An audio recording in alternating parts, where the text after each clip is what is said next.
What's up, everybody? Welcome into another episode of the Celtics Talk podcast here on the NBC Sports Boston podcast network. And, well, there is news. Finally, our long national nightmare is over. The Kevin Durant saga coming to maybe at least a pause on Tuesday as the team announced they are moving forward with their head coach, their general manager, and Kevin Durant to break it all down. Eddie House out in Arizona. Eddie, let's just start big picture. What was your thought when you heard that Kevin Durant was going to be sticking around in Brooklyn for at least the start of the season?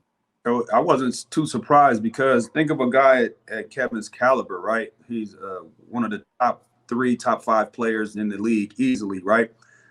Demands a trade, and they can't get it done. Usually somebody like that with the accolades he has, with that skill set, the talent, being a superstar, easily make the trade. But I think what ended up happening was, the people started – I think the Nets were asking for too much, number one. And number two, I just think that teams are looking at him like, hey, he hasn't even started on that extension yet, and he already wants out. If we mortgage our future to get him, is he going to stay around, or will he want out after year 1? Would he want out after year 2? And I think Kevin Durant's his previous behavior showed that he's unpredictable with what he wants to do at times. Everybody knows he says he just wants to hoop, and but where? Where do you want to hoop, and is it somewhere that you want to hoop for a long period of time? And I think that was kind of what other teams were skeptical about for making the moves and mortgaging the future for a guy who has shown erratic behavior as far as, I want to say loyalty, but as far as just showing that, hey, I'm going to be part of this team and we're going to try to build something here, because the Nets gave him everything. They gave him everything you could think of. Handpicked Steve Nash, right? You brought over Kyrie, brought over James Harden, got rid of James Harden. All of those things that he wanted, they compromised, and they also delivered. The Nets did, and so I think what happened also with him demanding the trade and also putting the heads of the GM and the head coach on the chopping block, in the guillotine, basically. I think what happened was the owners took, and it wasn't just him, Joe Tsai. I think it was all of the owners collectively saying, we can't allow this. And Joe Tsai, you have to be the first one to stand up to this. And I think he was backed in the corner, and they had no choice, because if they relinquish that, I hate to use the word power, but if they do relinquish that, then it's just going to be a mess. Then you'll see a lot of players putting the feet to the fire of the organization. And I'm all for player mobility. I'm all for players to have the opportunity to move where they want to go. But it's a time. It's a way you do it. If you look at LeBron James, I think he's been a perfect example of it. He lives out his contracts and then he moves on. And there's nothing wrong with that. But also you signed a deal. And if they're doing everything to try to help that team be competitive, and you're a part of that decision making, I think that you should at least honor a few of those years until you see that it don't work. Then you're able to go. And that's what I'm about with player mobility, but not like try to force your way out. And I think that it's been too many of those players doing that. And it's going to be a hell of a collective bargaining when we in this next CBA. So it's going to be tough, and I foresee possible lockout. It's crazy to think. I mean, I think there's too much money in the game now, but it will be interesting because, just like you said, I mean, everybody wants the owners don't want to deal with players just being able to kind of force and dictate. And we saw it with Anthony Davis pretty much drawing a line and wanting to be with the Lakers. And so it'll be very interesting to see how that plays out. The one thing that hovered over this Durant thing was obviously the Celtics getting kind of dragged into it. Jaylen Brown's name very much prominent because it was, whether it was the Nets trying to sort of stoke offers by putting out that information that the Celtics had at least called and had that discussion. And just from your perspective, because I don't know if I ever talked to you about this as it was going on. Like, would you have wanted Brad Stevens to make a deal for Kevin Durant, or did the Celtics do the right thing by just kind of, putting their head in there and figuring out what the price tag was, but staying on the periphery? That's a slippery slope, right? Because you're trying to win a championship. We know Kevin Durant is a better Jaylen Brown. Not saying that Jaylen Brown can't reach that, but Jaylen's young and he's proven he's been an all-star. I think as far as Jaylen is concerned, it's a part of basketball, right? It's the business of basketball. And I think that no matter what, that you do, you are always expendable. You always can get traded. And it doesn't necessarily have to be to a place that you want to go, or you're demanding a trade, or you're trying to force a trade. It's just that, for example, I was looking at it like Jaylen has another year. After this year, he has one more year, right, on his deal. Kevin Durant had 4. So if you think he comes, you make that trade for Jaylen, not sure that he might not want to sign back with the Celtics. Things change. I'm not a big fan of giving up on young players so fast and say, let's move off of them, because, I mean, he's still relatively young, as far as age-wise, but league-wise, he has a lot of experience. I wouldn't have been upset at the deal for that reason, looking at it in that light, but I would have been kind of upset for the fact that they were this close, Game 4, a few minutes away from having the opportunity to have a stranglehold on it. And I thought Jaylen was the most consistent offensive player that we had in the finals.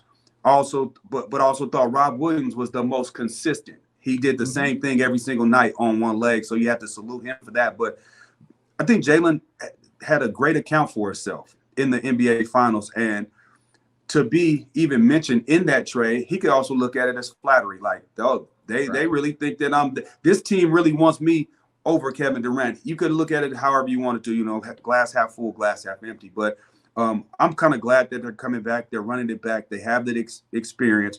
But if a deal went down and it was, I would definitely understand that side as well. Like, okay, well, Jaylen has 2 years left, 1 year after this season coming up, and he might not be here. Maybe we could get something right now. And Kevin has 4 years. We win a championship, he might want to ride that out. But if he did deliver a championship, it doesn't matter. But not saying that Jaylen can't make leaps this year and help them deliver a championship. And that's what I'm looking for. I'm looking for all of those guys to take a step forward and understand that this year is going to be totally different than it was last year. I think last year, in January, when they got it rolling, they were sneaking up on teams until the end of the season. This year, teams are going to be hunting them. So they got to understand it's going to be a different dynamic when they go into each and every game. Got teams, it doesn't matter what team you're playing. Guys are going to be looking to get reputation off of Jayson Tatum because he was a first-team All-NBA. They were trying to get a reputation off of Jaylen Brown because of the way he played in the playoffs and in the finals. And then Jaylen's going to also be playing, looking for, hey, either an extension or play it out and then sign a big deal. So, it's a lot of things that are going to change as far as the way that teams are going to attack the Celtics. And I'm very intrigued to see how everybody's going to handle it and the levels, how far did guys take steps, how many steps did guys take, and did guys get better or did guys just get kind of fat off of getting to the finals? Mm-hmm. And it's a great point. And one of the things that I've long said, and part of the reason I was maybe against the Durant trade, more so because of the volatility, like, I was worried that he comes in and what if you don't get it in year 1? I mean, remember how that 2007-08 team felt? Like, you didn't know how long the window was going to be with KG. It ended up actually being probably longer than we thought, but okay, you don't win one in year 1, or God forbid someone gets hurt, Tatum or Durant. Like, all of a sudden your potential to maximize it is lessened. Now, certainly we don't know what's going to happen with Jaylen Brown, but I was encouraged to hear Brad Stevens say that he was out in LA last week, meeting with Jaylen, having that communication, trying to, gauge probably like what he wants and moving forward. And I don't think it's a coincidence that in the aftermath, we saw like the Celtics tweeting out some stuff about Jaylen Brown's highlights and he's on the schedule release. And all of a sudden, like, these little things matter. Like, I think they were committed to moving forward with Jayson, knowing that the Jayson and Jaylen, knowing that the Durant stuff wasn't going to happen. And the one thing I also go back to is there's this, and maybe this is just like the fan part of it for me. Like, there's something to watching these two homegrown guys sort of have to overcome all these hurdles and make these steps and, getting through the Kyrie era and then taking on this team and now being the focal points and ascending to all-star status. Like, it would feel like we were robbed a little bit if we didn't get to see if they can take that final step and get to the championship level. So super intrigued, like you said, to see what happens next and where do they take this thing and how do they harness all this chaos from the offseason and just the rumors and all that. I need to know from the player perspective. When you were traded, you were in trade rumors.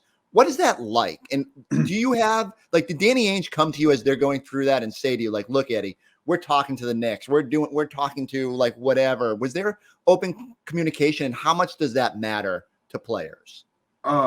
There wasn't any communication as far as leading up to it. But the day it happened, we were going to shoot around. We were in LA getting ready to play the Lakers. We were going to shoot around, and as we're getting off the bus, Doc was still sitting on it. And he was like, "Hey, I gotta talk to you for a minute. Hey, we're more than likely you're going to get traded, and we're trading you for Nate Robinson." So at the time, it was kind of a shock because you're thinking like, what? Like, okay, whatever. But then also for me, I understood, but I just was like, I'm going to New York now. New York, just the history that they had there as far as like they just were a bad team. Some good players individually, but just as a team as a whole, it just wasn't what I was looking for at that point in my career. Maybe when I was younger, being on the team where you could just go run around and have fun and try to play and don't care if you win or lose, right? Because that's kind of the attitude that was in that organization. Like, okay, we're just getting through the season. Can't wait till the season's over type of attitude. And coming from Boston, and the year before that in New Jersey, we went to the playoffs. The year before that, being with the Suns, going to the Western Conference Finals, like, my mindset and winning the championship with Boston, my mindset was, hey, we're trying to compete every night and try to compete at a real high level. But it's part of it. I think the main thing is once you take your emotions out of it, and just understand that this is part of it. If no matter what, anybody can get traded, and just understand that it's not really that personal, but you can take it personal if you want, but look at it as business. And then when you have opportunity to feel all those emotions, use those emotions to fuel you trying to get better and trying to prove that, hey, you might have dropped the ball on this one. So yeah, I never had a chance to ask Danny that. I would love to ask him just like what went in that process, and what was the reasoning behind that. But they still went to the finals that year. They were a little short. Perk got hurt. I had some unfortunate things that year. So do I still think that if I was on the team that I could have definitely helped in a game 7? I damn sure do. But that's neither here nor there. It's so funny because I remember that day we were at UCLA and you literally I think you went through the shoot around or the practice or whatever it was, even though the reports were out there that the deal was done. And I was like, oh my God, like, I don't know if I've ever seen a player do that. As soon as you start to hear, but you were so like, he had that relationship with the guys, and maybe it wasn't at the finish line yet, but that was kind of a wild day. Would you have preferred Danny came to you a week before and said, like, hey, like, we're investigating this, or does that run the risk of, if it doesn't come to fruition, you can rub a player the wrong way? I'm just always curious, like, what players would prefer. Like, do you want undying honesty, or do you just kind of prefer, like, don't tell me until I myself, I love just honest dialogue. I much rather be knowing and having an idea that these things could possibly happen, so I could get my mind right for that. That's not going to change how I go out there and play. Now, maybe some other players will. Maybe they're like, you know what? I'm not dealing with this team. They talking about trading me. And then just that's the wrong attitude to have, if you're trying to be successful. So, like, I always like to be honest, and sometimes they say the truth hurts sometimes, and that's okay, but as long as we're honest with each other, we're in communication, I have no problem with that. Because to me, it felt worse getting blindsided, thinking I'm going to a practice or a shoot around. Yeah. And then all of a sudden it's like, whoa, what? I can't believe that, And so that part is to me where I much rather have somebody just tell me the truth and say, hey, man, this is we were thinking about this and we're just telling you, but everybody can't handle it. So I think it's better to keep it the way that they do, because again, if the deal doesn't go through and that player gets disgruntled and now he's feeling like why am I even here? They didn't even want me type thing. And so I understand the reason why they keep it tight to their vest. Well, now that we know, I mean, part of the relief from just covering the team perspective is, like, I think we know now. Okay, so they've added Malcolm Brogdon, Danilo Gallinari. It feels like we know the crew that they're moving forward with. Let's talk about the big picture. Like, where do the Celtics stand? And I'll throw this one out first. Give me your top 5 teams in the East, because all right, Brooklyn, if they get their act together, could be in that mix. But where are the Celtics in that hierarchy, especially coming off as Eastern Conference champs? All right, so you want me to put in the order or just in no order right now? You can spitball. You can do whatever. Like, Like, okay, I got Milwaukee. I have Milwaukee. I think they'll be healthy.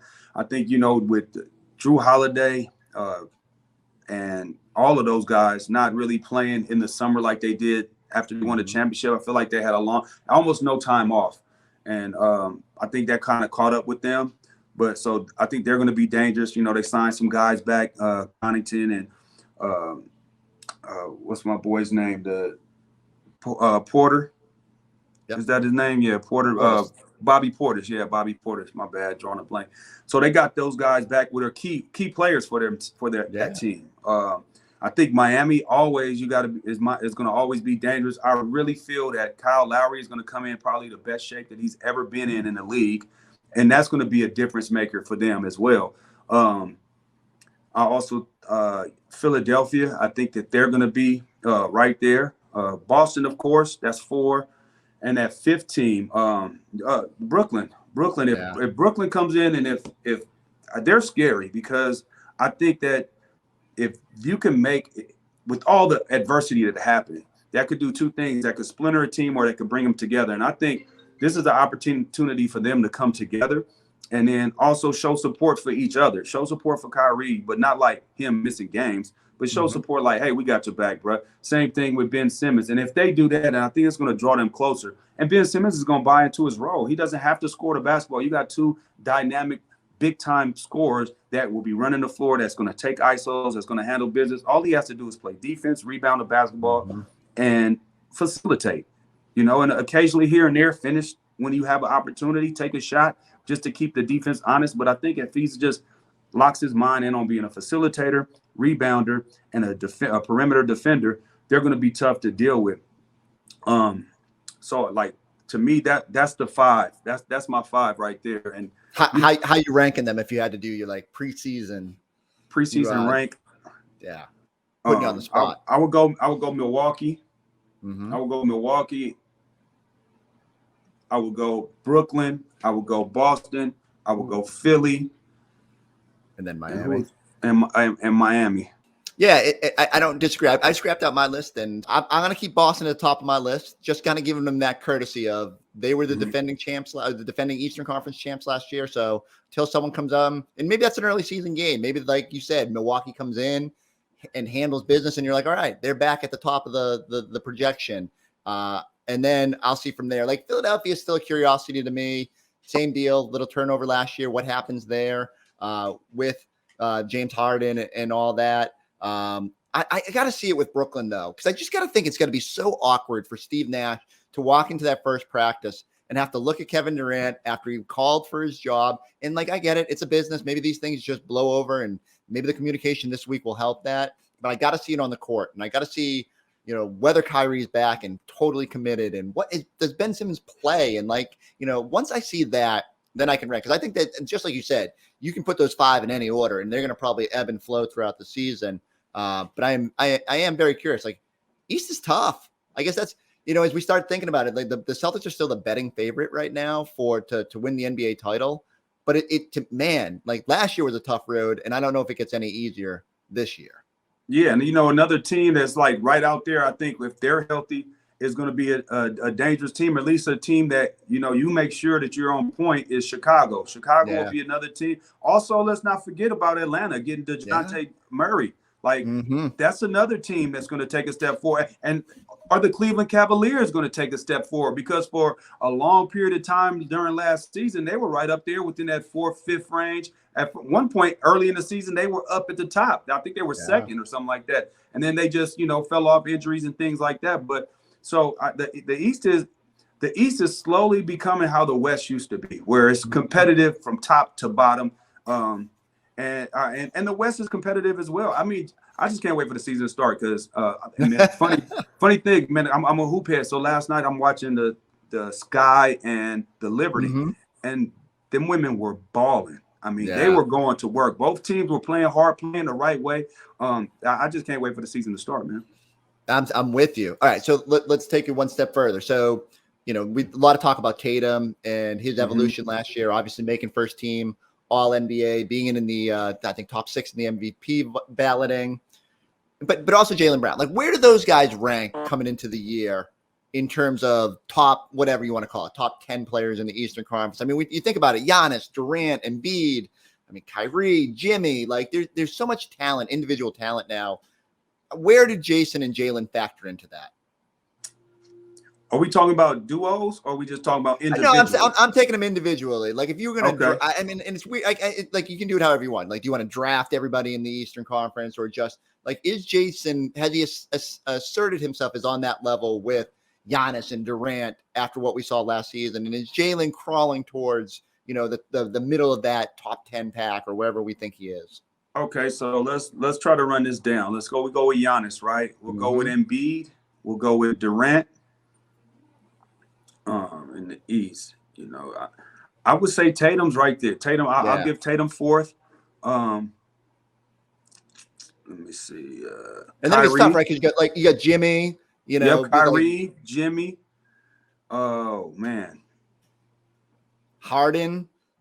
So I think I will put Jaylen above Harden. Really? I have him in front of Harden because I think Harden has been going the other way, Yeah. And it all depends on how he comes into camp this year. If he comes into camp in shape and he shows that he took this offseason serious, then that's a different story. But do I think that he's going to return to that 30-point guy? I don't think so. I just don't think that offense is set up for him to average 30. I think it's set up for him to be more of a facilitator because he's one of the better passers in this league. He also can score, but I think you're really going to lean on Joel Embiid being the guy. Joel Embiid is going to be the guy that brings you home that scores the bulk of the points, and they're going to play through Joel Embiid, not like in Houston where they played through James Harden and he had the ball doing everything. I think you're going to more than likely see a lot of playing through Joel Embiid, and if there is some, it'll be pick and rolls with him and Embiid, which is that causes some matchup problems. But at the same time, I still think I would take Jaylen over Harden because I just haven't seen it over the past. I've seen him decline, go the other way. What about like Trey? Because I can't believe we didn't throw him in there. Trey Young, and so I was getting ready to throw him in there next. Right. It's crazy how loaded the Eastern Conference has become.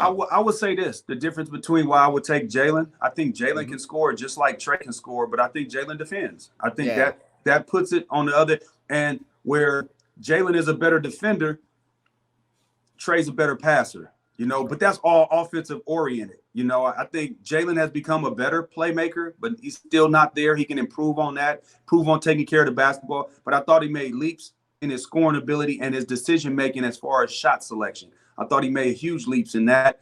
And then his defense, he takes the challenge and his length, his athleticism. To me, I would take him over Trey because of those attributes. And we can't do a top 10 in the Eastern Conference without including Robert Williams.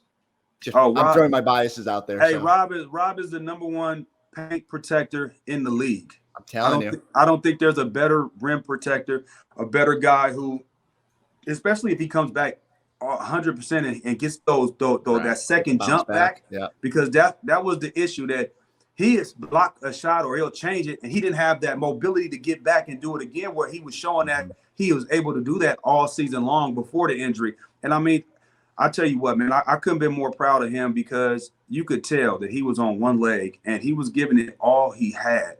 And it was sad if you knew what he brings to the table, and if you were able to see him play healthy. It was sad to see him in that state because you're like, this is not even him. But look at how much he still affected the game, being probably 60% of himself. So I'm very I'm interested in to see how he's coming back, because I think that with him in that middle, I think Brogdon's a better defender on the perimeter than some guys we have. Now you could take more chances.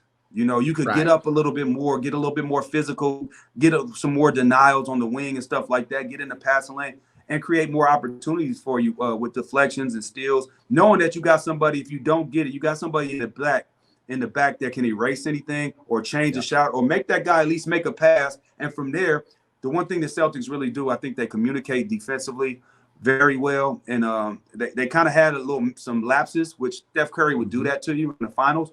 But by and large, the whole season and throughout the playoffs, I thought they communicated extremely well with each other on the defensive end. All right, let's finish up with a couple quick hitters here. Jayson Tatum came out and admitted the other day that he played most of the end of the season with a fracture in his wrist. How valuable is that when your superstar is a gamer like that? Like, short of COVID, Tatum's been out there, whether it was the fracture or the shoulder stinger. Like, how valuable is that when your superstar wants to be out there? Well, I think he's cut from that Kobe cloth, right? Where that's his guy. That's who he looked up to. And we seen Kobe with his finger dislocated, pop it right back in place. You see him tear his his Achilles and walk off by himself. So the grittiness, the toughness, I think that's something that Tatum looked at and was like, well, I can still get out there and play. And me being on the court, being a threat, helps my teammates because that opens up lanes because they do have to still account for me, even though he wasn't 100%. And we all knew there was something going on over there. He just didn't look at himself. And so it's really important when your best player shows that level of toughness. Now, either you're injured and you can't go or you're hurt. And I think everybody is hurt. And I think at that point he understood he was hurt. He wasn't injured. He could still get out there. And hell, it was the NBA Finals. I mean, come on, you got to basically drag somebody. You should have to drag somebody. Look at Robert Williams, perfect example. He was dragging his own leg. He would not allow nobody to tell him he couldn't play. Brad Stevens came out yesterday and sort of reaffirmed something we had already heard. Like Brogdon had said at his introductory press conference that he was going to be okay with whatever role. But I think that surprised some people because Brogdon's a talented player. He makes a lot of money. How do you feel if the Celtics enter the year? Should they keep that starting five intact with Horford, Rob, Jaylen, Jayson, and Marcus? Or should they be willing to explore they can always go sub lineups, obviously, and mix and match, but how married to that starting five should they be? Is there a value in that chemistry and continuity? I think you stick with the starting five that got you to the finals, right? Yeah. Unless, and you let that play out, and then you see, well, maybe Marcus is better coming off the bench, but then maybe Brogdon is better, and maybe like playing them together. And I think we're going to see a lot of that, a lot of them play together. I think you'll see a lineup with Brogdon, with Marcus Smart, Jaylen, Jayson, and Rob, or Al. I think you'll see a lot of that lineup. I mean, that's a switching lineup. Like you could switch everything, and that's where it seems like the league is going because it's positionless basketball. It seems like everybody has very similar skill sets, very similar heights and stuff like that. And I think we'll see a lot of that lineup out there, especially possibly to close games.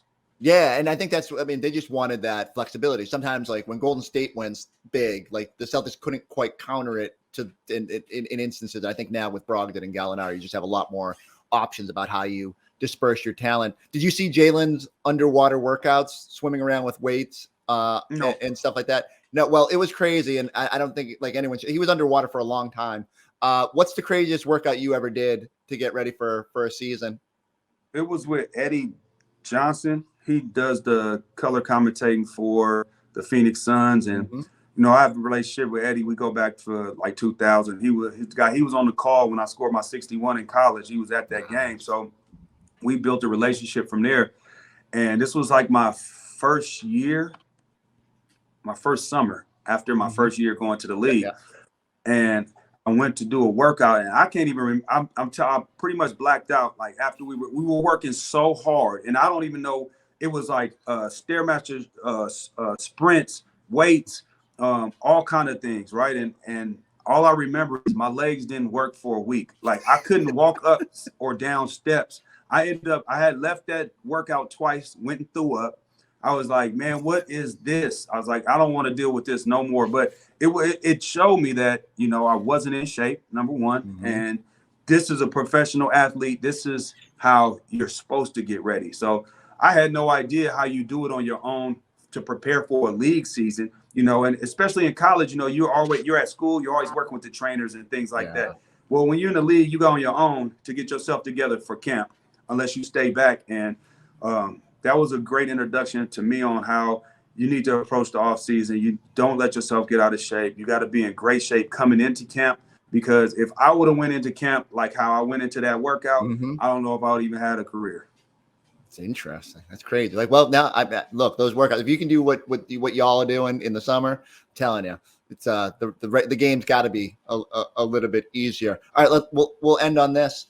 How excited? You already said you're excited for the season. We're going to see like a whole bunch of you this year, right? Like, are you excited to be to see what this team does? Of course. I'm really excited to see what they do. I want to just see how they come and approach this season. Like, what is their approach from game one? Are they going to come out and be like, we're just going to let it come to? Or are they going to come out attacking? Because I think that's what's going to happen to them. Everybody's going to come out attacking them. And I also want to see, did they learn from last year, especially in the finals, that taking care of the basketball is the most important thing out of all things. You can make mistakes defensively, stuff like that. But if you don't take care of that basketball and you give these really, really great teams more opportunities to score, because they're going to score anyway. But if you start giving them opportunities without them working for it, you're going to end up on the losing end of the stick. And that's what happened against Golden State. And if anything, I just want to see if that approach, making sure they just make the simple play, the right play. Don't try to make home run play. They have enough talent to get whatever shot they want. Ooh, all right. I think 34 days till the first day of training camp. So countdown. You gonna be at media day?